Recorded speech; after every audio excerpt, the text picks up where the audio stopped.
አርእስተ ዜና ጠቅላይ ሚኒስትር አብይ አህመድ ከጅቡቲው ፕሬዝዳንት እስማኤል ኦማር ጌሌ ጋር በጅቡቲ ተወያዩ። ጅቡቲ ሲደርሱም ፕሬዝዳንት እስማኤል ኦማር ጌሌ አቀባበል አድርገውላቸዋል። የሥራ ጉብኝትም አድርገዋል።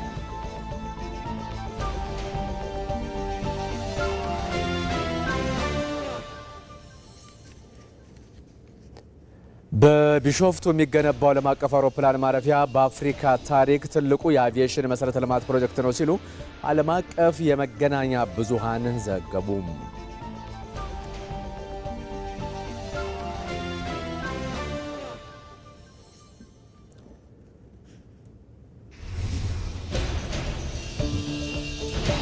በኢትዮጵያ አስተማማኝ የዲሞክራሲ ስርዓት ለመገንባት ከግል ፍላጎት ይልቅ ሀገርን ወደፊት በሚያሻግሩ ታላላቅ አጀንዳዎች ላይ ትኩረት ማድረግ እንደሚገባ የፖለቲካ ምሁራን ጠቆሙ።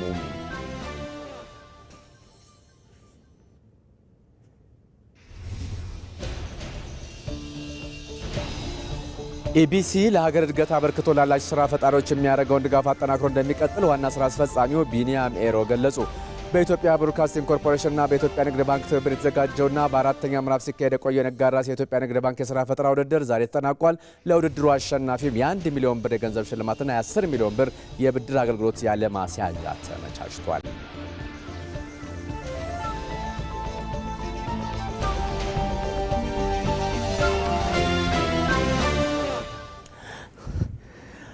እንደምን አምሽታችኋል። ከኢትዮጵያ ቴሌቪዥን የሰዓቱን ዜና ይዘን ቀርበናል። ምርጫችሁን የኢትዮጵያ ቴሌቪዥን ስላደረጋችሁ እናመሰግናለን። ከኛ ጋር ሆኑ። ጀግናው የኢትዮጵያ አየር ኃይል 90 ዓመታትን ባስቆጠረ ጉዞ የሀገራችንን የአየር ክልል በአስተማማኝ ሁኔታ በመጠበቅ በመስዋዕትነት የደመቀ አኩሪ ታሪክ የሰራ አንጋፋ የአቪዬሽን ተቋም ነው። ለዚህም ታላቅ የምስረታ ክብረ በዓል ዓለም አቀፍ ደረጃውን ጠብቆ ተዘጋጅቷል። ዘመኑ የደረሰበትን የአቪዬሽን ቴክኖሎጂ በቅርበት ለመመልከትና ለመዳሰስ ሁላችሁም ተጋብዛችኋል። ለቴክኖሎጂ አድናቂዎች አነቃቂ ተሞክሮ የምታገኙበት የአቪዬሽን ኤክስፖ የአንበሶቹ ሰማይ ኢትዮጵያ በሚል መሪ ቃል በዓለም አቀፍ ደረጃ ስመጥር የሆኑ ሀገራት አየር ኃይሎች የሚሳተፉበት ጥቁር አንበሳ የአየር ትርኢት። ኑ ሁሉንም በአንድ ቦታ በነፃነት እየተዝናኑ የሚጎበኙት ታላቅ ዓለም አቀፍ የአቪዬሽን ኤክስፖን በቢሾፍቱ አየር ኃይል ግቢ ውስጥ ከጥር 15 እስከ ጥር 19 በደማቁ ያክብሩ። በዚህ ታሪካዊ ኤክስፖ ላይ ለመሳተፍ የመግቢያ ትኬቶቹን ኦንላይን በwww.etaf90years.com በአዲስ አበባ መኮንኖች ክበብ፣ በስካይላይት ሆቴል፣ በሂልተን ሆቴል፣ ኢሊሌ ሆቴል በተጨማሪም በ11ዱም ክፍለ ከተሞች እንዲሁም በቢሾፍቱ፣ በአዳማ፣ በሞጆና በሌሎቹም አቅራቢያ ከተሞች በመግዛት መታደም ትችላላችሁ። የኢትዮጵያ አየር ኃይል የነጻነትና የአንድነት ምልክት። ተመስገን በየነ ነኝ። የመጀመሪያው ዜናችን ይህ ነው። ጠቅላይ ሚኒስትር አብይ አህመድ ከጅቡቲው ፕሬዝዳንት እስማኤል ኦማር ጌሌ ጋር ተወያዩ። ሁለቱ መሪዎች ኢትዮጵያና ጅቡቲ በጂኦፖለቲካል ጉዳዮችና የሁለትዮሽ ትብብራቸውን በሚያጠናክሩ ጉዳዮች ላይ ነው የተወያዩት። ጠቅላይ ሚኒስትር አብይ አህመድ ዛሬ ጠዋት ጅቡቲ ሲደርሱ በፕሬዝዳንት እስማኤል ኦማር ጌሌ አቀባበል እንደተደረገላቸው ገልጸዋል። ውይይታቸውም በጂኦፖለቲካል ጉዳዮች፣ በቀጠናዊ ሰላምና ጸጥታ ብሎም የሁለትዮሽ ትብብርን በተለይም ደግሞ በንግድ ሎጂስቲክስና የልማት ስራዎች በሚያጠናክሩበት ሁኔታ ላይ ያተኮረ እንደነበር ነው የተገለጸው። ይህም ለሰላምና መረጋጋት፣ የኢኮኖሚ ትስስርና የጋራ ብልጽግና ያለንን የወል ጽኑ አቋም የሚያመላክት ነው ብለዋል ጠቅላይ ሚኒስትር አብይ አህመድ። ጠቅላይ ሚኒስትር አብይ አህመድ በጅቡቲ የተደረገላቸውን አቀባበልና እንደዚሁም ደግሞ ያደረጉትን የሥራ ጉብኝት ከተንቀሳቃሽ ምስል እንከታተል።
በ80 ዓመታት የአየር ላይ ጉዞ ገና እንደ ወጣት አቅሙ ያልተነካው የኢትዮጵያ አየር መንገድ ዛሬም በአዲስ መልኩ ራሱን እያጠናከረ በየዘመኑ የገጠመውን ፈተና ወደ ድል እየቀየረ ለቀጣይ 80ው ተዘጋጅቷል። አዲሱ የቢሾፍቱ አየር ማረፊያ ሲጠናቀቅ ደግሞ 110 ሚሊዮን መንገደኞችን የማጓጓዝ ጉልበት ሰንቆ ለአፍሪካና ለዓለም ገበያ በከፍታ ብቅ ይላል። አየር መንገዱ የተጓዘባቸው ፈተና አልቦ ያልሆኑ 8 አስርታት ምን ይመስሉ ነበር ላላችሁ መልሱን ከሮዛ መኮንን ታገኛላችሁ።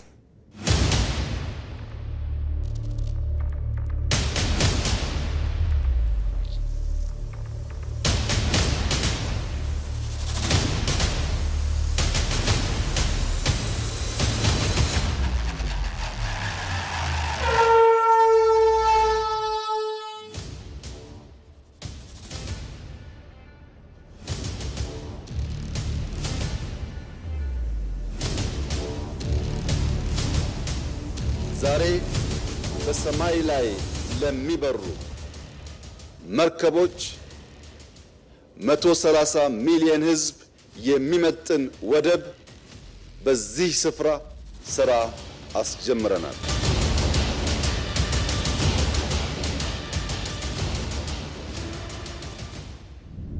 አፍሪካ ወደ ሰማይ መውጣቷን ስትጀምር አንድ ስም ከሁሉ በፊት ተነገረ። የኢትዮጵያ አየር መንገድ የአፍሪካ ሀገራት ከቅኝ ግዛት ቀንበር ሳይላቀቁ የኢትዮጵያን ሰንደቅ ዓላማ ተሸክሞ የአፍሪካ ቀዳሚ አየር መንገድ በመሆን አገልግሏል። ከትናንሽ ጀቶች እስከ ዘመኑ ስሬት ግዙፍ የቦይንግ እና ኤርባስ አውሮፕላኖች ባለቤት ነው። ሚሊዮኖች መርጠው ተጉዘውበታል። ዓለም አቀፍ እውቅና አግኝተውበታል። በርካታ ሽልማቶችንም ተቀብሏል። ስካይትራክስ ዘንድሮም የኢትዮጵያ አየር መንገድን ከአፍሪካ ዘ ቤስት ኤርላይን ብሎ እውቅና ሰጥቷል። ይሄ እንግዲህ ለ8ኛ ዓመት በተከታታይ መሆኑ ነው። ዛሬ ጥያቄው ግን ይህ ነው።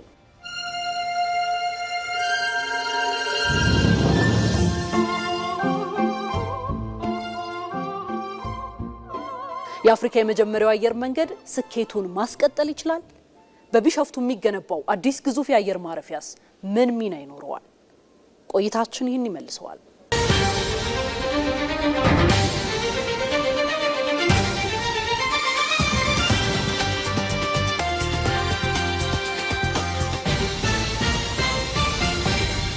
የክረምት ወራት ቢሆንም ካለወትሮ የአዲስ አበባ ከተማ ሰማይ ብሩህ ነበር። ከማለዳ ጀምሮ ደግሞ ትልቅ ትንሹ ሕፃን አዛውንቱ ከአዲስ አበባ በ15 ኪሎ ሜትር ርቀት ወደምትገኘው ገፈርሳ በማምራት ላይ ነው። ይሄ ጉዞ ታዲያ በኢትዮጵያ ታሪክ የመጀመሪያዋ የሆነችውን ፈረንሳይ ሰራሽ ፓቴዝ 25 A2 አውሮፕላንን አቀባበል ለማድረግ ነበር። በዚያው የኢትዮጵያ አቪዬሽንም ልደት ተበሰረለት። አየር መንገዱ በታህሳስ 12 ቀን 1938 ሲመሰረት ያገለገሉ 5 አውሮፕላኖችን ከአሜሪካ በመግዛት ነበር። ዛሬ ላይ ለሀገር ውስጥ ለጭነትና ለዓለም አቀፍ ጉዞ የሚያገለግሉ 165 አውሮፕላኖች በማሰማራት በአፍሪካ ሰማይ ተፎካካሪ የሌለው አየር መንገድ ሆኗል። አየር መንገዱ ስለምን ስኬታማ ሆነ ካላችሁኝ ይህን መስማት ይኖርባችኋል። ብዙ የአፍሪካ አየር መንገዶች ተዘግተዋል። የፖለቲካ ጣልቃ ገብነት፣ የአስተዳደር ችግር፣ የረጅም ጊዜ እቅድ እጥረት ሁሉ ፈተናዎቻቸው ነበሩ። የኢትዮጵያ አየር መንገድ ግን ተለየ። መንግስታዊ ቢሆንም በተቋማት ግንባታና በትውልድ ቅብብሎሽ እንደ ንግድ ተቋም ተመራ። በሰራተኞች ስልጠና፣ በዘመናዊ አውሮፕላኖች፣ በቴክኖሎጂ ቀጣይ ኢንቨስትመንት ላይ እምርታዊ ለውጥ አደረገ። ሌሎቹ አየር መንገዶች በኪሳራ ተዘግተው ሲወጡ አንዳንዶቹ ለመመለስ ዳግም ለማንሰራራት እስከማይችሉ ድረስ፣ በአንጻሩ ደግሞ የኢትዮጵያ አየር መንገድ በዘመናት ውስጥ በስርዓት ለውጦች ውስጥ በብዙ ፈተና ውስጥ አልፎ እዚህ ደረጃ የደረሰው የሚለውን የሚያጠኑ ባለሙያዎች አንድ ድምዳሜ ላይ ነው የሚደርሱት። በስርዓት ለውጦች ውስጥ የኢትዮጵያ መንግስታት ለኢትዮጵያ አቪዬሽን የማያቋርጥ ድጋፍ በመስጠታቸው ምክንያት ነው። እንደ አውሮፓውያኑ አቆጣጠር ከ2019 ዓለም ኮቪድ-19 ሲዘጋው አብዛኞቹ አየር መንገዶች ቆመዋል። የኢትዮጵያ አየር መንገድ ግን አልቆመም። የተጓዥ አውሮፕላኖቹን ወደ ጭነት ቀየረ፣ ንግዱን አስፋፋ፣ እናም ትርፍ ተገኘበት።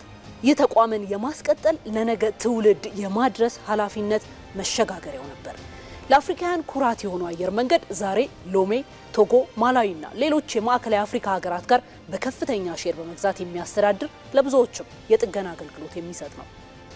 ከ145 በላይ ዓለም አቀፋዊና አህጉራዊ መዳረሻዎችም ላይ ጉዞዎቹን ያደርጋል። በዚህም ዓመታዊ ገቢው 7.6 ቢሊዮን ዶላር ደርሷል። በዓመት 1 ሚሊዮን ቶን ዕቃ ማከማቸት የሚችል ዘመናዊ ማዕከልም ገንብቷል። ይህም በካርጎ አገልግሎት ዓለም ላይ ምርጥ ከሚባሉ 20 አየር መንገዶች አንዱ እንዲሆን አስችሎታል። በፈጣን ተወዳዳሪ ዓለም ውስጥ እንዴት ይዝለቅ ግን መመለስ የሚገባው ጥያቄ ነው የሚሆነው። የኢትዮጵያ አየር መንገድ ከአፍሪካ ቀዳሚው አየር መንገድ ብቻ አይደለም። በአፍሪካ ሁለተኛ ሆኖ የሚከተለው አየር መንገድ ከኢትዮጵያ አየር መንገድ በግማሽ ያነሰ ነው። በአንደኛውና በሁለተኛው የአፍሪካ አየር መንገድ መካከል የእጥፍ ያህል ልዩነቶች አሉ። ይህ በአውሮፕላን ቁጥር፣ በዓመት በሚያጓጉዛቸው ሰዎች፣ በሚያስገባው ገቢ የመሳሰሉት የሚገለጽ ቢሆንም ዛሬ ባስጀመርነው ታላቁ ኤርፖርት ግን በአፍሪካ ብቻ ሳይሆን በዓለም ጥቂት ሀገራት ያሳኩትን እጅግ ዘመናዊ 110 ሚሊዮን ሕዝብ በዓመት ሊያጓጉዝ የሚችል ታላቅ ኤርፖርት ለመስራት በቅቷል። እዚህ ጋር ቢሾፍቱ ላይ ሊገነባ የታቀደው አውሮፕላን ማረፊያ የዘላቂነቱ የመልካም ስሙም የመጽናቱ ምክንያት ሆኖ መጥቷል። የሚገነባው አውሮፕላን ማረፊያ ስፋት የቦሌን 3 እጥፍ ይሆናል። እጅግ ዘመናዊ መገልገያዎች ይኖሩታል። በዓመት 110 ሚሊዮን ተጓዥ የማስተናገድ አቅም ይኖረዋል። የአቪዬሽን ግንባታውን ኢትዮጵያን በአፍሪካ ትልቋ የአቪዬሽን ማዕከል ከማድረግ በዘለለ በዓለም እጅግ ዘመናዊ ኤርፖርት ካላቸው ሀገሮች ተርታ ያሰልፋታል። በዚህ ስፍራ በሰማይ ለሚበሩ መርከቦች ያስጀመርነው ወደብ ከዚህ ቀደም ከነበረን በአጠቃላይ ብቃቱ ይለያል። የዚህ ኤርፖርት መገንባት 3 መሰረታዊ ጉዳዮችን ያስገኛል ተብሎ ይጠበቃል። የመጀመሪያው ከአፍሪካና ከመላው ዓለም የሚመጡ መንገደኞችን ከማስተናገድ ባሻገር ኢትዮጵያን የቱሪስት መዳረሻ ለማድረግ ያግዛል። ሲቀጥል ኢትዮጵያ የምታደርጋቸው ወጪና የገቢ ንግዶች ላይ ከፍተኛ አስተዋጽኦ ይኖረዋል። ሲሰልስ ልክ እንደ አድዋ ድልና እንደ ታላቁ የኢትዮጵያ ህዳሴ ግድብ ለኢትዮጵያውያን ብቻ ሳይሆን ለመላው አፍሪካውያንና ጥቁር ህዝቦች የኩራት ምንጭና የማንነት መገለጫ ይሆናል። እያንዳንዱ የሚወረወሩብን ድንጋዮች፣ ተግዳሮቶች ለግንባታ እንደሚውል ብሎኬት እንጠቀምባቸዋለን። እያንዳንዱ ጦር፣ እያንዳንዱ ፍላጻ እንደ አርማታ እንጠቀምበታለን። እያንዳንዱን ስድብ፣ እያንዳንዱን የቅናት ጩኸት እንደ ማንቂያ ደውል እንጠቀምበታለን። በድምሩ ግን የኢትዮጵያን ብልጽግናና የኢትዮጵያን መጽናት ማረጋገጥ የሆነውን ታላቁ ህልማችንን በእነዚህ አስቻይ ሁኔታዎችና ፈተናዎች ታግዘን እናሳካለን። አሁን ግንባታው የሚጀምረው የቢሾፍቱ ዓለም አቀፍ አውሮፕላን ማረፊያ ከአዲስ አበባ በስተደቡብ 40 ኪሎ ሜትር ርቀት ላይ ባቡሴራ አካባቢ ይገኛል። 4000 የሚጠጋ ሄክታር ስፋት አለው። የአውሮፕላን ማረፊያው 2 ዘመናዊ ተርሚናሎች፣ 2 የአውሮፕላን መንደርደሪያዎች፣ የአውሮፕላን ጥገና ማዕከል፣ የካርጎ ማስተናገጃ ማዕከል፣ የመንገደኛ ማስተናገጃዎች፣ ዘመናዊ ሆቴሎች፣ መዝናኛዎችና የንግድ ማዕከላትም ይኖሩታል። ከቦሌ ዓለም አቀፍ አየር ማረፊያ ጋር በፈጣን ባቡር በመኪና መንገድም እንዲገናኝ ተደርጎ ይገነባል። ለግንባታ ከሚያስፈልገው ከፍተኛ ወጪ ፈሶበት የሚገነባው የቢሾፍቱ ዓለም አቀፍ የአውሮፕላን ማረፊያ የመጀመሪያው ዙር ግንባታ በ4 ዓመታት ውስጥ ይጠናቀቃል። አየር ማረፊያው የአፍሪካውያንን ትስስር በማጠናከር የአፍሪካ ህብረት 2063 አጀንዳ የተዋረችና የተሳሰረች አፍሪካን በማድረግ በሚል የያዘውን ራዕይ እንዲሳካ ትልቅ አቅምም ይሆናል። የኢትዮጵያ አየር መንገድ በየጊዜው የዘመነ ዘመኑ ያፈራቸውን የቴክኖሎጂ ውጤቶችም እየተጠቀመ መዳረሻዎቹን እያሰፋ ከመቼውም በላቀ ሁኔታ የኢትዮጵያን ስም በመሸከም በዓለም ሰማይ ላይ ወደ ከፍታ ይዞ ለመብረር የቢሾፍቱ ፕሮጀክት ትልቅ ጉልበት ይሆነዋል። የኢትዮጵያ አየር መንገድ የአፍሪካውያን ያለፈ ታሪክ ብቻ አይደለም፣ የአፍሪካውያን የወደፊት ጭምር እንጂ።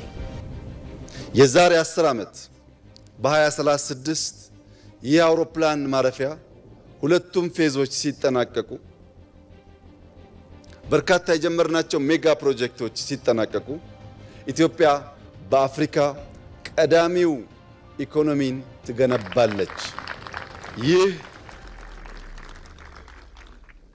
ይህ ፍላጎት አይደለም።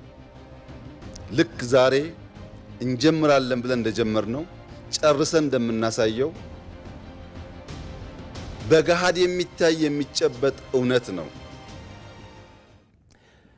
ይህንኑ በቢሾፍቱ የሚገነባው ዓለም አቀፍ አውሮፕላን ማረፊያ በአፍሪካ ታሪክ ትልቁ የአቪዬሽን መሰረተ ልማት ፕሮጀክት ነው ሲሉ ዓለም አቀፍ የመገናኛ ብዙሃን ዘግበውታል። በቢሾፍቱ የሚገነባውን ግዙፉን ዓለም አቀፍ አውሮፕላን ማረፊያ አስመልክተው ዓለም አቀፍ የመገናኛ ብዙሃን ሰፊ የዘገባ ሽፋን ሰጥተውታል። ወንድማገኝ ኃይሉ ተከታትሎታል። ጠቅላይ ሚኒስትር አብይ አህመድ በቢሾፍቱ የሚገነባውን የአፍሪካን ግዙፉን ዓለም አቀፍ አውሮፕላን ማረፊያ ግንባታ ማስጀመራቸውን አስመልክቶ ዓለም አቀፍ የመገናኛ ብዙሃን በስፋት እየዘገቡ ይገኛሉ። ጉዳዩን በስፋት ከዘገቡት ዓለም አቀፍ መገናኛ ብዙሃን መካከል ዢንዋ ተጠቃሽ ነው። ዢንዋ ኢትዮጵያ በአፍሪካ ትልቁን የኤርፖርት ግንባታ መጀመሯን በስፋት ዘግቧል። የቢሾፍቱ ኤርፖርት የኢትዮጵያን ፈጣን የአቪዬሽን እድገት ለማስቀጠልና በአፍሪካ ቀዳሚ የአየር ትራንስፖርት መግቢያ በር እንድትሆን የጀመረችው ሰፊ ስትራቴጂ አካል መሆኑን ጠቅላይ ሚኒስትር አብይ አህመድ መግለጻቸውን ዢንዋ በዘገባው አስነብቧል። የመጀመሪያ ደረጃ ግንባታው በ4 ዓመታት ውስጥ ሲጠናቀቅ በዓመት 60 ሚሊዮን መንገደኞችን የማስተናገድ አቅም ያለው አዲሱ አየር መንገድ ሙሉ በሙሉ ሲጠናቀቅ በዓመት 110 ሚሊዮን መንገደኞችን የማስተናገድ አቅም እንደሚኖረውም የዢንዋ ዘገባ ያመላክታል። ሬውተርስ የዜና ምንጭ በበኩሉም የኢትዮጵያ አየር መንገድ በአፍሪካ ትልቁን አውሮፕላን ማረፊያ ግንባታ በይፋ መጀመሩን ዘግቧል። የቢሾፍቱ ዓለም አቀፍ አውሮፕላን ማረፊያ በአፍሪካ ታሪክ ትልቁ የአቪዬሽን መሰረተ ልማት ፕሮጀክት እንደሚያደርገውም ሬውተርስ በዘገባው አመላክቷል። ኤርፖርቱ 270 አውሮፕላኖችን የማቆሚያ ቦታና በዓመት 110 ሚሊዮን መንገደኞችን የማስተናገድ አቅም እንደሚኖረውም ነው የዘገበው። ይህም ከቦሌ አውሮፕላን ማረፊያ ከ4 እጥፍ በላይ የሚበልጥ ነውም ብሏል ሬውተርስ በዘገባው። የቱርክዮ ቲአርቲ ወርልድም ኢትዮጵያ በአፍሪካ ትልቁን አውሮፕላን ማረፊያ ግንባታ ጀምራለች ሲል ገልጿል። በ12.5 ቢሊዮን ዶላር ወጪ የሚገነባው ይህ የቢሾፍቱ ኤርፖርት ከአፍሪካ ግዙፉ አውሮፕላን ማረፊያ ይሆናል ሲልም ቲአርቲ በፊት ገጹ አስፍሯል።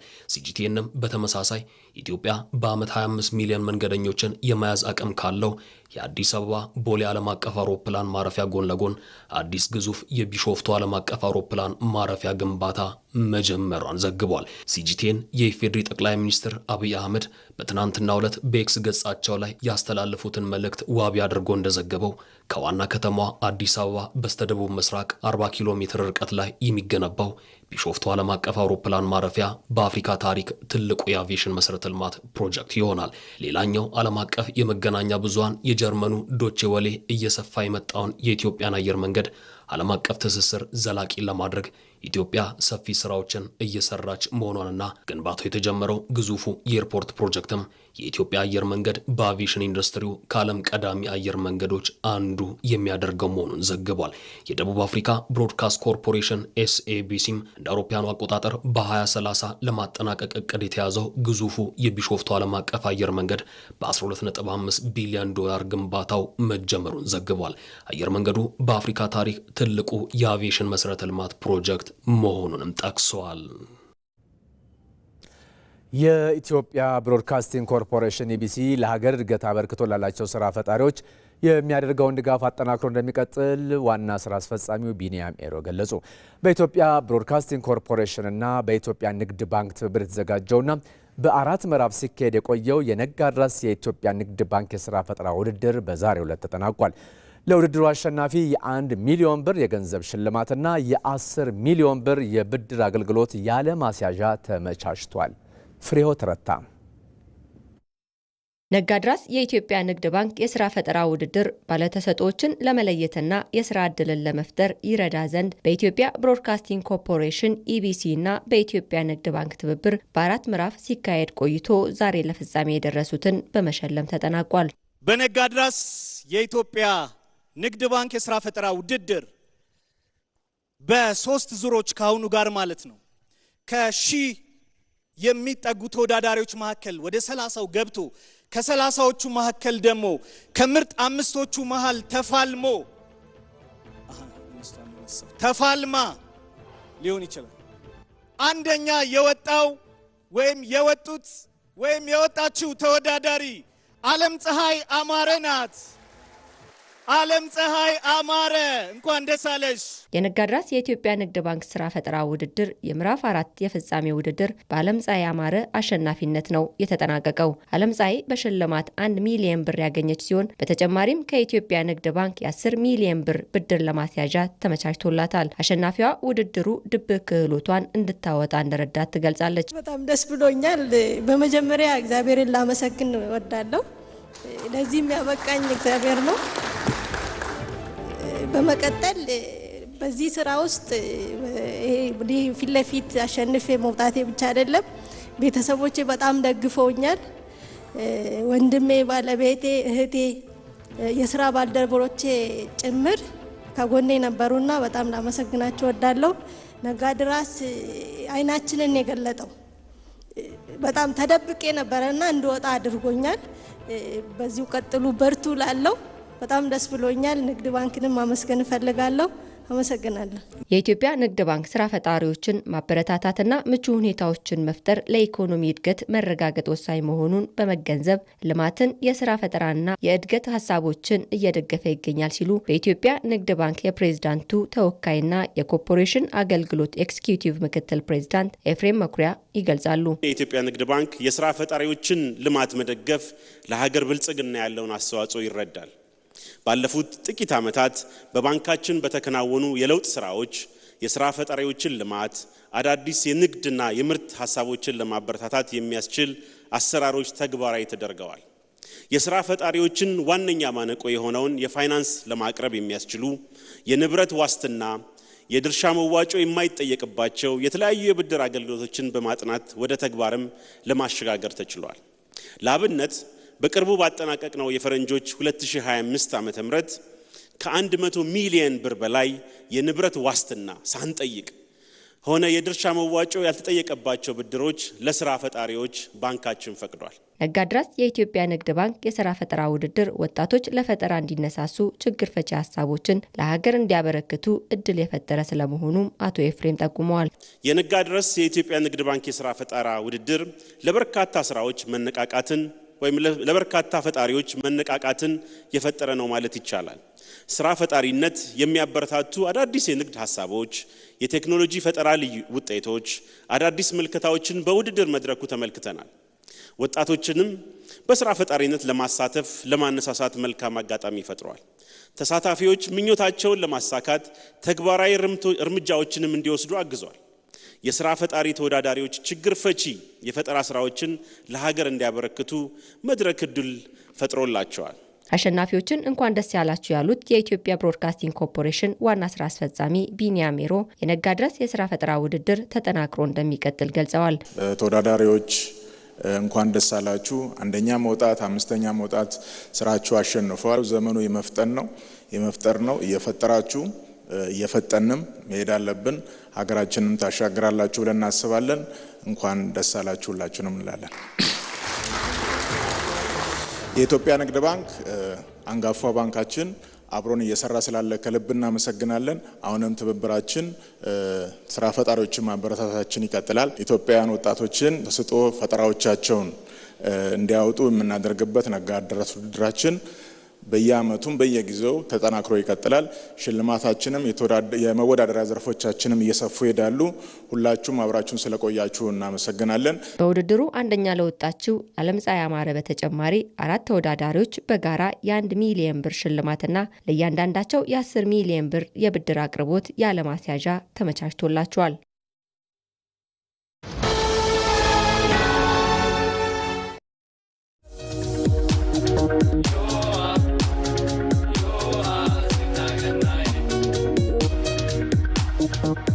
ሰው 2800 ከአንድ ሺህ ብር በላይ ከሆነ ማለት ነው የሚከፍለው።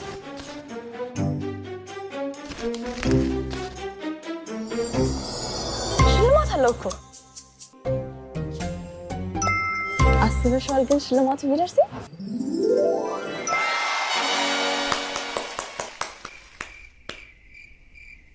ካርዶ ያሸልሞታል። ከ1000 ብር ጀምሮ በኢትዮጵያ ንግድ ባንክ የፖስ ማሽኖች ክፍያ ሲፈጽሙ የ10,000 ብር ሽልማት እንደሚያገኙ ያውቃሉ? እያንዳንዱ ግብይት ወደ ሽልማት ያደርሱታል። ከታህሳስ 22 እስከ የካቲት 21 2018 ዓ.ም በኢትዮጵያ ንግድ ባንክ የፖስ ማሽኖች ግብይት ለሚፈጽሙ 300 ዕድለኞች ለእያንዳንዳቸው የ10,000 ብር ሽልማት አዘጋጅተን እየጠበቅኑት ነው። በባንካችን ካርዶች ይገበያዩ፣ ይሸለሙ። ደንብና ግዴታዎች ተፈጻሚነት አላቸው።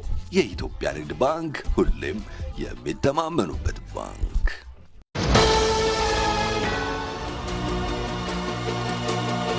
ዛሬ እንግዲህ የምንገኘው በወንዞች ዳርቻ ልማት ላይ ነው። ምናልባትም በአፍሪካ አሉ ከሚባሉ ፓርኮች ውስጥ አንዱ ሰዎች ሊጎበኙት የሚመጡበት ሊያዩት የሚጓጉት ቦታ አድርገን ነው እየሰራን ያለነው። አዲስ አበባ ውስጥ ከሌላ ቦታ መጥቶ የሚገባ ወንዝ የለም። ከዚህ ተራራ ውስጥ በሚመነጩ ምንጮች ነው ወንዝ የነበረው። እዛ ጋር መርከብ ሬስቶራንት አለ፣ እዚህ ደግሞ አክምባሉ አለ። ያፈሻለ ከጀልባ ጉዞ የሚደረግበት ባክ ቱ ኦሪጂን ያለው አካባቢው አዲስ አበባ ነገዋ በጣም ያጓጓል።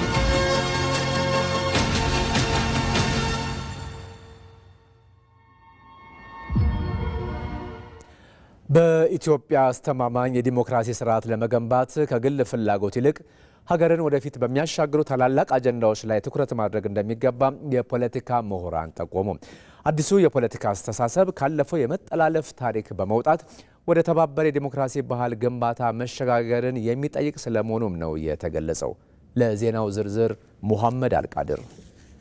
የዲሞክራሲ ባህል ግንባታ ከሀገር ሁለንተናዊ ብልጽግና ጋር በቀጥታ የተያያዘ ስለመሆኑ ተደጋግሞ ይነሳል። በኢትዮጵያ ዘላቂ የዲሞክራሲ ስርዓትን ለመገንባት ከጎሳ ፖለቲከኝነት የተላቀቀ ከጠበቡ አጀንዳዎችም በወጣ ሀገራዊ መግባባትና ለዲሞክራሲ ባህል ግንባታ ቅድሚያ መስጠትም አስፈላጊ ስለመሆኑ ይገለጻል። በጠቅላይ ሚኒስትር አብይ አህመድ የተጻፈው የመደመር መንግስት መጽሐፍ የዲሞክራሲ ግንባታ በምርጫ ሂደት ብቻ የሚወሰን ሳይሆን ከዜጎች የንቃተ ህሊና ለውጥና ከኢኮኖሚያዊ እድገት ጋር የተቆራኘ ስለመሆኑ ይተነተናል። ዜጎች በሰፈርና በብሔር ጥቅም ላይ ከሚያተኩሩ የፖለቲካ ፉክክሮችም ወጥተው ሀገርን ወደፊት በሚያሻግሩ ታላላቅ አጀንዳዎች ላይ እንዲያተኩሩም ያስቀምጣል። ፖለቲከኞችም ይህንን ይስማሙበታል። ኢትዮጵያ ዛሬ ለደረሰችበት እንደዚህ አይነት ቀውስ እንድትመጣ ያደረጋት መሰረታዊ ነገር ምንድን ነው ብለን ስንል ትልቁ ነገር አክተሮች ናቸው። የፖለቲካ አክተሮች ለዚህ ሚዛናዊ ያልሆነ እሳቤና በመንደር በጎጥና በኔነት ብቻ የታጠረና የተጠመደ እሳቤ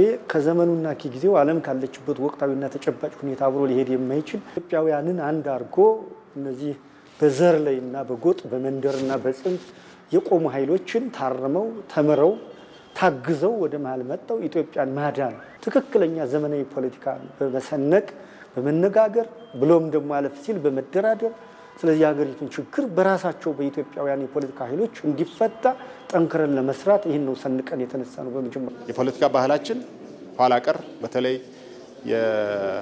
የመጠላለፍ የሴራ ፖለቲካ፣ በፖለቲካ አመለካከት መለየትን እንደ መብትና ሌላ አማራጭ ሳይሆን በጠላትነት የመተያየት እሳቤዎች ያው ብዙ ነበሩ ኢትዮጵያ ውስጥ እና የፖለቲካ ልዩነቶች ጠላትነትን የሚፈጥሩ ወይም የጠላትነትን አስተሳሰብ የሚፈጥሩ ሳይሆን አስፈላጊ ሌላ ወገን ሲግኒፊካንት አዘር እውቀት መር በሆነ አካሄድ ፖለቲካ አካላት ህዝቡ ራሱ ፐብሊኩም የፖለቲካ ንቃትና የፖለቲካ ግንዛቤው እንዲዳብር የሚያስችሉ ስራዎችን እንሰራለን። የሀገር እድገትና ሁለንተናዊ ብልጽግና እንዲሁም የዲሞክራሲ ስርዓት ዜጎች በነጻነትና በንቃት እንዲሳተፉ የሚያስችሉ አስፈላጊ ነገሮች ናቸው። በስሜት ከመንዳት ወጥቶ የሀገርን ህልውና የሚያሻግር ውሳኔዎች እንዲወሰኑም ሰላማዊ የትግል መስመሮችን መከተል እንደሚገባም ይነሳል። በሰላማዊ ትግል የሚመጣ ለውጥ ኮንስታንትሊ አገሪቱንም ሰላሟን፣ ደህንነቷን፣ የህግ የበላይነት፣ ፍትህን የምንናፍቀውን ዲሞክራሲና አጠቃላይ ሰላም እንዲመጣ ህዝብ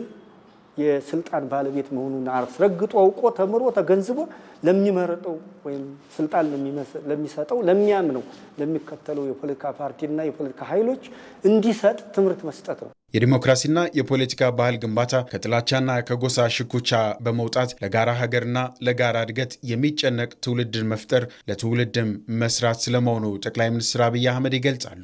ትውልድ ላይ ተቋማት ግንባታ ላይ የጋራው አቋም ብንይዝ ጥሩ ነው። ያ መሆን ካልቻለ እንጎዳለን። አብዛኛው ኢትዮጵያ ውስጥ ያለው የፖለቲካል አውድ በጨለማ ውስጥ እንዳለ ሰው ነው። ከዚህ ከጨለመ እሳቤ ወጥተን እንደዚህ የምንነጋገርበት፣ የምንተማመንበት፣ የምንመካከርበት መንገድ መከተል ይጠቅመናል። እናንተን አኮሞዴት አድርገን ተወያይተን በጋራ ሆነን የኢትዮጵያን ዴሞክራሲ በኢትዮጵያ መልክ በኢትዮጵያ ቅርጽ ያለ ዴሞክራሲ የተውሶ አይደለም ኢትዮጵያ ውስጥ እንዲሰፋ ልማት እንዲመጣ ሀገር እንዲጸና ፍላጎታችን ይሄ ነው። በጋራ ብንሰራ ጥሩ ነው ለልጆቻችን ሲባል። የዲሞክራሲ ባህል ግንባታ ከትምህርት መስፋፋት ከመረጃ ተደራሽነትና ስርጭት እንዲሁም ኢኮኖሚያዊ፣ ማህበራዊ ፍላጎቶችን ለማሟላት የሚያስችል እንደሆነም ይታመናል። መልካም እሴቶችን መሰረት በማድረግ የኢትዮጵያን እድገት ለማፋጠን በሚያግዙ ጉዳዮች ላይ መትጋት እንደሚገባ የማዕከላዊ ኢትዮጵያ ክልል ርዕሰ መስተዳድር ዶክተር እንዳሻው ጣሰው ገለጹ። የሀላባ ብሔረሰብ የዘመን መለወጫ ሴራ በዓል በሀላባ ቁሊቶ ከተማ በተለያዩ ባህላዊ ስነ ስርዓቶች ተከብሯል። በበዓሉ ላይ ከማዕከላዊ ኢትዮጵያ ክልል እንደዚሁም ከዞኑ ጋር ከሚጎራበቱ አካባቢዎች የተለያዩ የማህበረሰብ ክፍሎች ተገኝተዋል። በመርሃ ግብሩ ላይ ንግግር ያደረጉት የማዕከላዊ ኢትዮጵያ ክልል ርዕሰ መስተዳድር ዶክተር እንዳሻው ጣሰው በዓሉ ለብሔረሰቡ አዲስ ተስፋን የሚሰንቅበት መሆኑን ተናግሯል። የሀላባ ብሔረሰብ ዘመን መለወጫ ወይም ሴራ በዓል አብሮነትና የጋራ ሴቶችን ለማጎልበት አስተዋጽኦ የጎላ መሆኑንም ተናግረዋል። እናም ለትውልዱም ለማስተላለፍ ሁሉም የጋራ ኃላፊነት መወጣት አለበት ሲሉም ነው ያስገነዘቡት።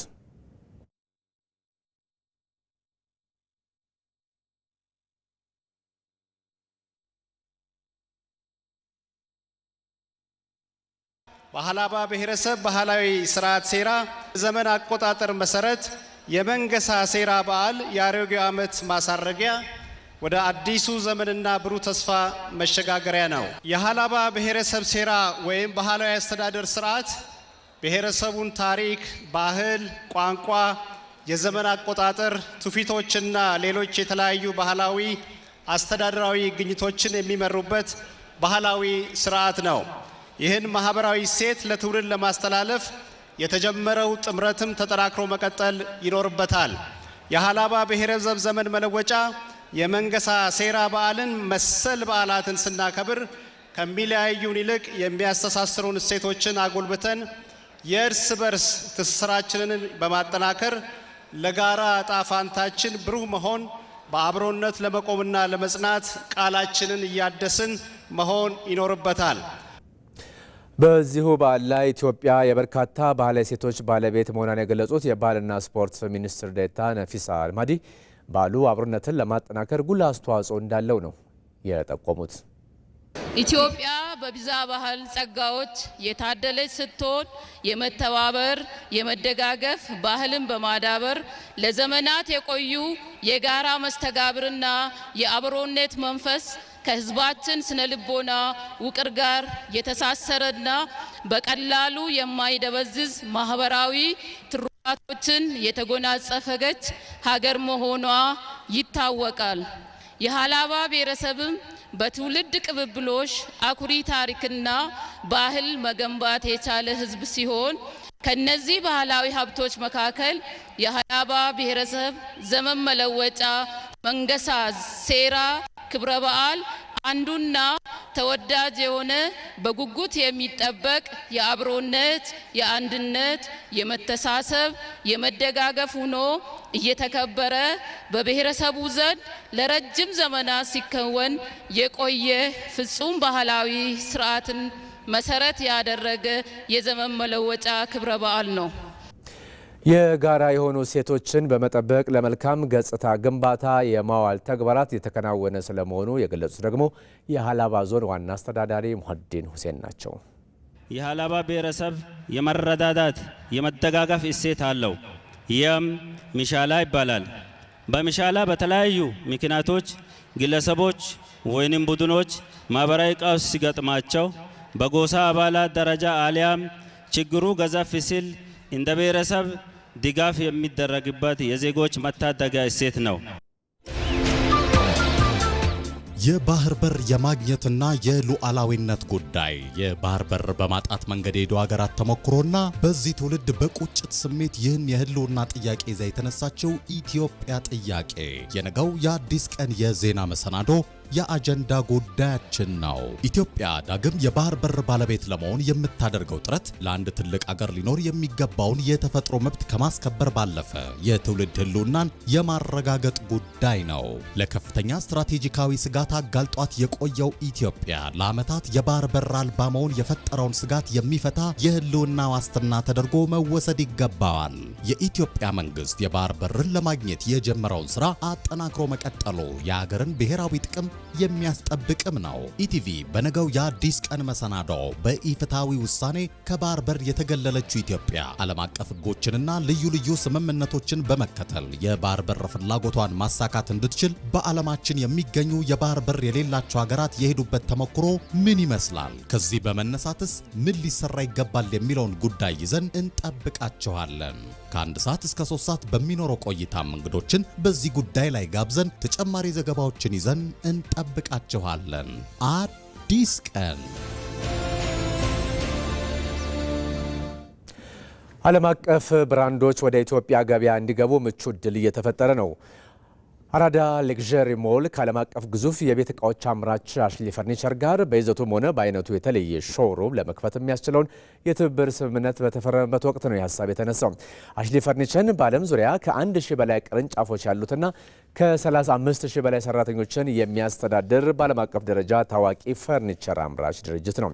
ከተቋሙ ትልቅነት አንጻር ስምምነቱ በዓለም አቀፍ ደረጃ ልዩና ስኬታማ ለዓለም አቀፍ ብራንዶች ምርትና አገልግሎት ለመስጠትም ምቹ ዕድልን የሚፈጥር ሲሆን ደረጃውን የጠበቀ አገር አቀፍና ዓለም አቀፍ አገልግሎትን በጋራ ለመስጠት እንደሚያስችልም ነው በስምምነቱ ላይ የተገለጸው። ዓለም አቀፍ ብራንዶች ወደ ኢትዮጵያ ገበያ እንዲገቡ ምቹ ዕድል ከመፍጠሩም በላይ ለሀገሪቱ የኢኮኖሚ እድገት ትልቅ ፋይዳ አለው። በኢትዮጵያ የመጀመሪያውና ዓለም አቀፍ ደረጃውን የጠበቀ አራዳ ሞል በፒያሳ አድዋ ሙዚየም ፊት ለፊት በመገንባት ላይ ነው የሚገኘው። የህንፃው 48 በመቶ ለውጭ ሀገር ኩባንያዎች የሚውል ሲሆን ቀሪው ጥራት ላላቸው የሀገር ውስጥ ድርጅቶች በኪራይ እንደሚተላለፍ ነው የታወቀው።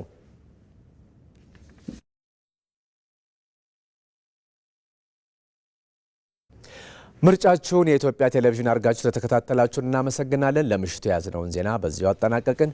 ተመስገን በየነ ነኝ። ሰላም።